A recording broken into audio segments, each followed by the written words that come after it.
The story begins in a quiet suburban neighborhood on the edge of New York. To everyone around, Daniel Carter was just another gardener, humble, quiet, and hardworking. Every morning, he arrived at the mansion gates of the wealthy Wellington family in an old pickup truck, wearing a faded hat and green overalls. No one would have guessed that behind those worn clothes and dirt-stained gloves was a billionaire, one of the richest men in the country. Daniel wasn't always a gardener. Just 6 months ago, he was the CEO of a major tech company, Carter Innovations. His company had changed the face of modern energy. But life had taken a strange turn when his wife passed away in a car accident 2 years earlier, leaving him alone to raise his 2 children, Ella, aged 9, and Liam, aged 6. After her death, Daniel became distant and buried himself in work. His company grew, but his family suffered. His children hardly saw him. They missed their dad, not the billionaire, but the man who used to read them bedtime stories and bake pancakes on Sundays. Then came Vanessa Blake, a stunning socialite who seemed to appear out of nowhere. She was charming, sophisticated, and caring, or so Daniel thought. She swept him off his feet, convincing him that she could help him rebuild his family. Within months, they were engaged. But something didn't sit right with Daniel.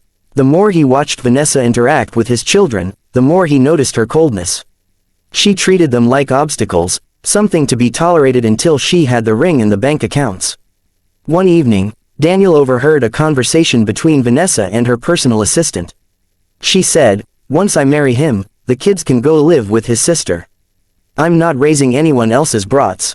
That night, Daniel couldn't sleep. He knew he had to protect his children, but he also needed proof. His lawyer warned him that divorcing Vanessa before marriage would make him look paranoid and unstable, especially since Vanessa was loved by the media. So Daniel did something no one expected. He disappeared. He sold part of his company shares, left his mansion, and changed his identity. He wanted to see how Vanessa truly acted when she thought he was gone. He hired a private investigator to watch her, and to keep his children safe while he planned his next move. Disguised as a gardener named David, he got a job working at the Wellington estate, where Vanessa often spent time with her rich friends. From there, he could keep an eye on her, and on the children, who she was supposed to be caring for. But fate had other plans. On his second week at the estate, Daniel met Maria Alvarez, the maid. She was a single mother who worked multiple jobs to support her son. Unlike the rest of the staff, Maria treated David like an equal. She noticed his gentle way with plants, the way he looked at the children, and his quiet sadness. One afternoon, while watering the roses, Maria found him sitting alone, staring at a photo of 2 smiling kids. She gently said, "You miss them, don't you?" Daniel hesitated, then simply nodded. Over the weeks, Maria became his confidant. Though he didn't reveal his true identity, he found comfort in her warmth. Meanwhile, Vanessa began to show her true colors. She often left the children with the maids, disappearing for long shopping trips or late-night parties. She yelled at Ella for spilling juice, and once even told Liam that he was too loud for such a small boy. Maria noticed all of it. One stormy night, everything changed. Vanessa had planned a lavish engagement party at the mansion, even though Daniel was missing. The press was there, and she played the grieving fiancé perfectly, telling reporters she just hoped he'd come home soon. But while the music played downstairs, the children were locked upstairs. Vanessa didn't want them seen by her guests. She told Maria to keep them out of sight. Then, the fire started. A candle from the upstairs hallway fell onto the carpet after a gust of wind blew open the window. Within minutes, smoke filled the upper floor.